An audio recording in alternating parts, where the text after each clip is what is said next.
Comment rompre le jeûne pendant le Ramadan en Côte d'Ivoire? Plusieurs fidèles musulmans se tournent aujourd'hui vers les petits commerces de beignets et autres friandises.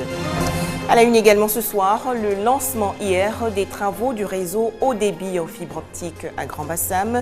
Une cérémonie en présence du Premier ministre Daniel Cablon-Duncan.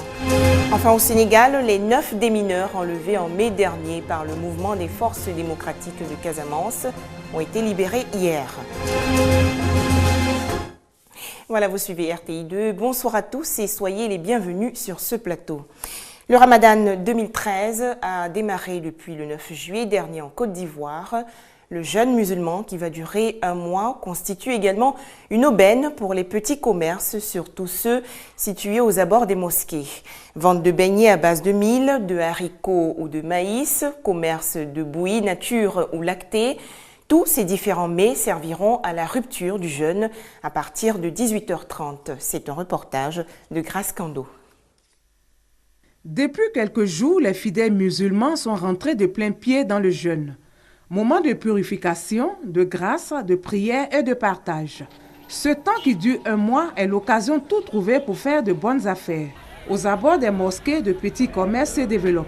Toutes sortes de mets sont proposés aux fidèles musulmans à l'heure de la rupture du jeûne. Au tableau des suggestions, des beignets faits à base d'haricots, communément appelés gaou, ou des galettes de mil appelées woumi et des boissons de tout genre. Il est là 18h27. Bon, nous avons 40, on a coupé. Bon, on a acheté un peu de woumi. Là, du coup, maintenant, les woumi, ou bien son woumi, c'est bon quoi. J'ai jeûné toute la journée. J'ai eu des galettes qu'on fait l'haricot et un koudi pour rompre mon jeûne. La période de jeûne, moment des vaches grasses pour les commerçantes. Je vois Nyomi, ce que je suis, on est rentré dans le mois de carême, ça va par jour, au moins 10 000, 12 000. Si ce n'est pas un mois de carême, on peut avoir 3 000, 2 000. Ça va, je ne peux pas dire mauvais nom de Dieu. Comme c'est le mois de jeûne, le soir je vends avec ma maman, ça marche très bien, ça marche. Par jour on peut avoir les 25 000, la fois on va avoir 20 000. La nuit est tombée, le compte est bon, la journée a été gagnée en bonne affaire, mais les commerçantes attendent toujours. Après la prière du soir, ce sera encore la ruée sur leurs aliments et boissons en vente. La Côte d'Ivoire est bientôt dotée d'un réseau haut débit en fibre optique. Le Premier ministre Daniel Cablon-Duncan a procédé hier au lancement des travaux à Grand Bassam. Long d'environ 6700 km, le réseau haut débit en fibre optique va relier à son terme toutes les préfectures et sous-préfectures du pays. Le point avec Michel Digré. La fibre optique à haut débit révolutionnera le secteur des TIC en Côte d'Ivoire. Le backbone de l'Est est une fibre optique qui sera enterrée à 1,20 m de profondeur et à 20 mètres de l'emprise de la route. D'une longueur de 6700 km, elle reliera Bassam à Bouna avec comme itinéraire la route nationale A1. L'objectif poursuivi à travers ce projet est de permettre d'une part l'émergence rapide en Côte d'Ivoire d'une économie numérique inclusive et compétitive et d'autre part la réduction de la fracture numérique en offrant à l'ensemble des foyers l'accès au TIC à moindre coût. Les travaux seront exécutés en 8 mois par une société chinoise. Le coût de l'opération est estimé à environ 9 milliards de francs CFA. Investir dans l'économie numérique, sans aucun doute, c'est investir dans l'avenir. L'investissement dans le haut débit Internet devient l'un des principaux leviers de croissance économique de notre pays. Nous l'avons souvent dit, mais le répétons encore aujourd'hui, pour un pays comme la Côte d'Ivoire, 10% de croissance du haut débit Internet se traduit par 1 point de croissance du PIB chaque année. Le lancement de ces travaux du backbone de l'Est intervient un an après le lancement du backbone de l'Ouest. Le projet de construction du réseau national de fibre optique qui va durer 5 ans comporte 5 phases pour un coût total de plus de 100 milliards de francs CFA. L'étape de Bassam en est la deuxième phase. Une nouvelle présidente pour la commission administrative de conciliation des marchés publics, Ursiline Da, aura entre autres pour mission de réguler le système des marchés publics en Côte d'Ivoire et se prononcer sur les sanctions aux infractions commises par les agents publics. Explication Laetitia Manglé. Ursiline Da est la toute nouvelle présidente de la commission administrative de conciliation des marchés publics, la CAC. Sa mission à la tête de ce démembrement de la direction des marchés publics se résume en 3 grands points. Il s'agit de réguler le système des marchés au niveau de l'administration, de régler les différends quant aux passations des marchés publics et de se prononcer sur les sanctions aux infractions commises par les agents publics. La CAC est saisie d'un recours, certes, elle va rendre des décisions qu'on appelle des avis de règlement et ces avis de règlement doivent faire l'objet d'homologation par notre ministère de tutelle qui est en fait le ministère en charge des marchés publics. Et c'est une fois homologués que ces avis deviennent des décisions. Et s'agissant d'un recours non juridictionnel, toute partie qui se trouve confrontée à un litige dont la décision a été rendue par la CAC et qui s'estime encore lésée dans ses droits peut saisir les juridictions étatiques. La direction des marchés publics a toutefois sollicité la contribution de la CAC pour l'amélioration du taux de décaissement des crédits des marchés publics. Sous tutelle du ministère en charge de l'économie et des finances, la commission administrative de conciliation des marchés publics est composée de 3 membres désignés, élus pour un mandat de 3 ans renouvelable une fois. Les femmes entrepreneurs de Côte d'Ivoire outillées pour améliorer la gestion de leurs activités. Vous le savez certainement, pour la plupart, les affaires sont conduites de façon informelle et mal structurée.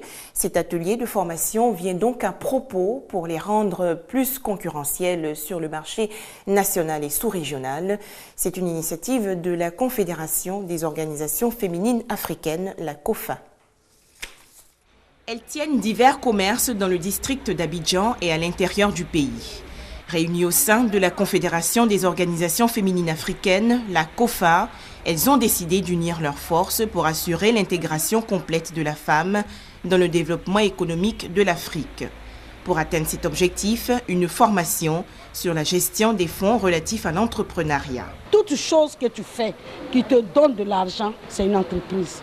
Et les femmes doivent savoir gérer mieux cela, afin qu'elles puissent vraiment sortir de la précarité, de la pauvreté et du sous-développement.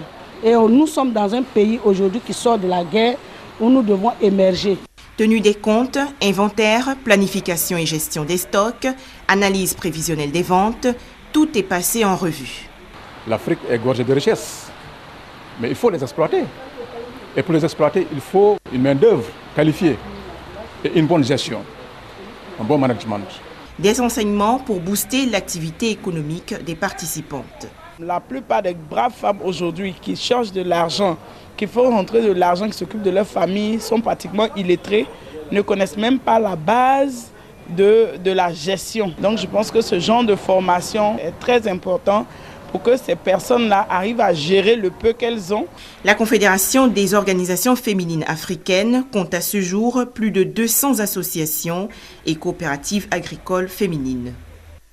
Au Sénégal, 9 des mineurs enlevés en mai dernier par les rebelles appartenant au mouvement des forces démocratiques de Casamance ont été libérés hier près de la frontière avec la Guinée-Bissau. Le MFDC se bat depuis 1982 pour l'indépendance de la Casamance, région sud du Sénégal, séparée de sa partie nord par la Gambie. C'était le 11 juin dernier, à la frontière entre le Sénégal et la Guinée-Bissau. Nous avions rencontré en exclusivité les 9 otages détenus par la rébellion du MFDC, le mouvement des forces démocratiques de Casamance. 9 des mineurs sénégalais enlevés en Casamance alors qu'ils opéraient dans la zone. Après 70 jours de captivité, ils viennent d'être libérés. Ils étaient entre les mains de cet homme, César Atoute Badiat. Le commandant de la plus grosse faction armée du MFDC les a remis vendredi à l'ONG bissau-guinéenne, Momkumo. Une libération saluée à Dakar par Amnesty. L'ONG appelle le gouvernement sénégalais à un vrai dialogue avec la faction rebelle de César Atoute Badiat. C'est la pression extérieure et surtout la prise de conscience de César Atoute Badiat qui ne gagne rien en termes d'image en gardant ces personnes en otage, qui l'amène aujourd'hui à les libérer. Donc tout est bien qui finit bien. Nous appelons à la continuation du déminage. Le vrai déminage de la Casamance n'aura lieu que le jour où il y aura un accord de paix qui mette fin au conflit. Après 30 ans de conflit entre Dakar et la rébellion indépendantiste, un accord sur le déminage humanitaire vient d'être signé. Une avancée qui permet aujourd'hui la libération des 9 otages. Les humanitaires seraient en route pour Ziguinchor pour retrouver enfin leur famille. En bref, 7 casques bleus ont été tués et 17 autres blessés aujourd'hui au Darfour, dans l'ouest du Soudan. C'est l'attaque la plus meurtrière ayant touché la force conjointe de maintien de la paix ONU-Union africaine en 5 ans d'opération. Direction à présent l'Égypte, où les tractations s'intensifient aujourd'hui pour la formation du gouvernement intérimaire, et cela au lendemain des manifestations en faveur du président déchu Mohamed Morsi. Le calme prévalait samedi matin au Caire, au lendemain d'une démonstration de force des partisans de Mohamed Morsi qui demandent toujours le retour de leur président une semaine après avoir été renversé par l'armée. Les États-Unis ont demandé jeudi la libération du président déchu. Le Premier ministre Hazen Beblaoui poursuivait samedi ses tractations pour former un gouvernement de transition. Le nouvel homme fort du pays, le général Al-Sisi, est assuré de retrouver son poste de ministre de la Défense. Une nouvelle piste en France pour expliquer le spectaculaire déraillement d'un train près de Paris. Les autorités privilégient aujourd'hui la défaillance d'une pièce d'un aiguillage. Rappelons que l'accident survenu hier a fait 6 morts et plusieurs blessés graves. C'est une pièce de métal défaillante du système d'aiguillage des rails sur lesquels circulait le train Paris-Limoges qui serait à l'origine du déraillement qui a fait 6 morts en gare de Bretigny-sur-Orge en région parisienne. Une trentaine de blessés, dont 9 grièvement, le bilan pourrait évoluer. La pièce incriminée est une sorte d'agrafe qui relie les 2 rails, se serait détachée.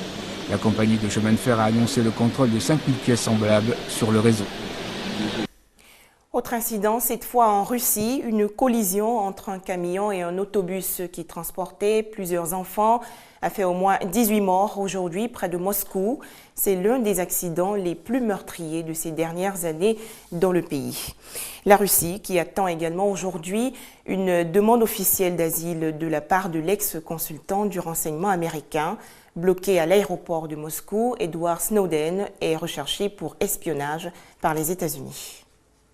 Nouveau rebondissement dans l'affaire Snowden. Samedi, l'ex-consultant du renseignement américain, bloqué depuis 3 semaines à l'aéroport de Sheremetyevo à Moscou, semblait prêt d'obtenir un asile temporaire en Russie.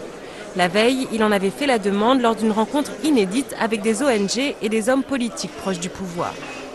Je pense que la seule manière de rester légalement ici en attendant de partir pour l'Amérique latine est de demander l'asile à la Russie. En contrepartie, Edward Snowden aurait accepté de cesser ses divulgations sur le programme de surveillance électronique américain. Vendredi, le président de la Douma en personne disait craindre de voir ce défenseur des droits de l'homme condamné à mort en cas d'extradition vers les États-Unis. Je pense que nous ne pouvons pas laisser les États-Unis faire cela. La Russie doit se battre pour lui contre la persécution politique pour éviter qu'il soit condamné à mort. Entre la Russie et les États-Unis, les rapports s'enveniment. Le soir même, le président américain a appelé son homologue russe Vladimir Poutine. Aucune information n'a filtré sur cet appel. Vendredi déjà, les propos de la Maison-Blanche avaient des allures de main de fer dans un gant de velours. Je dirais simplement que fournir une tribune de propagande à M. Snowden va à l'encontre des déclarations du gouvernement russe sur la neutralité de la Russie. Mais nous ne voulons pas que cette histoire nuise à nos relations avec la Russie. Si la Russie accorde comme annoncé l'asile temporaire à Edward Snowden, il pourra se rendre ensuite en toute légalité en Amérique latine, où le Venezuela, la Bolivie et le Nicaragua se sont dit prêts à l'accueillir. Et c'est sur cette information que prend fin ce journal. Merci à vous de nous avoir suivis.